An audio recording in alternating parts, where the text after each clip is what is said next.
बातमी कोल्हापुरातून आहे। कोल्हापुरात आज आणि उद्या अतिवृष्टीचा इशारा देण्यात आला। कोल्हापूरच्या घाटमाथा परिसरात रेड अलर्ट देण्यात आलाय।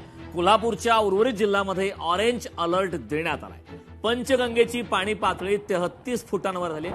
44 बंधारे आता पाण्याखाली गेल्या तर वाहतूक पूर्णपणे विस्कळीत झाली। पर्यायी मार्गाने वाहतूक सध्या सुरू आहे। याचा आढावा घेतला आमचे प्रतिनिधी सतेज औंधकर। कोल्हापूर जिल्ह्यात आजही पावसाचा जोर कायम आहे। परिणामी पंचगंगा, भोगावती नदीसह जिल्ह्यातील सर्वच नद्या या दुथडी भरून वाहताना पाहायला मिळत आहेत। सध्या आपण आहोत कोल्हापुरातल्या छत्रपती शिवाजी महाराज पुलावरती आणि इथली दृश्य पाहतोय। हे पंचगंगेचं विस्तीर्ण पात्र आहे। आणखीन या पात्रामधील सर्व मंदिर आहेत ती पाण्याखाली गेलेली आहेत। मोठ्या प्रमाणावरती पंचगंगा नदीमध्ये पाण्याची आवक होते। सध्या पंचगंगा आहे ती 33 फुटांच्या वरती वाहते आणि जवळपास जिल्ह्यातील 40 पेक्षा अधिक बंधारे आहेत ते पाण्याखाली गेलेले आहेत।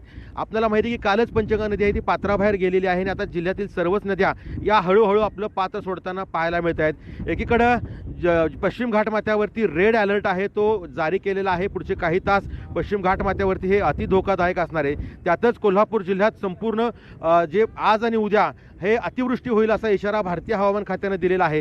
त्या पार्श्वभूमीवरती जरी कोल्हापूर शहरात पावसाची काही प्रमाणात उघडीप असली तरी पश्चिम घाटमाथा असेल, धरण पांडव क्षेत्र असेल, इथं अतिवृष्टी होताना आपल्याला पाहायला मिळते।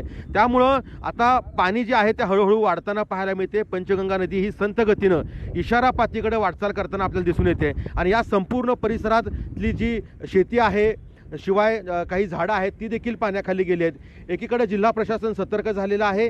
NDRFच्या टीम तैनात केलेली आहे। त्यासोबत आपत्ती व्यवस्थापनाचे जवान देखील या ठिकाणी तैनात केले आहेत। त्यामुळे एकूण जर परिस्थिती पाहिली तर सध्या चिंताजनक नसली तरी जर पावसाचा जोर असा कायम राहिला तर मात्र कुठेतरी विदारक परिस्थिती निर्माण होऊ शकते। त्यासाठी जिल्हा प्रशासन सज्ज असल्याचं सांगितलं गेलंय। सतेज औंधकर, लोकशाही मराठी, कोल्हापूर। लोकशाही मराठी ऐका, पहा, जागरूक रहा।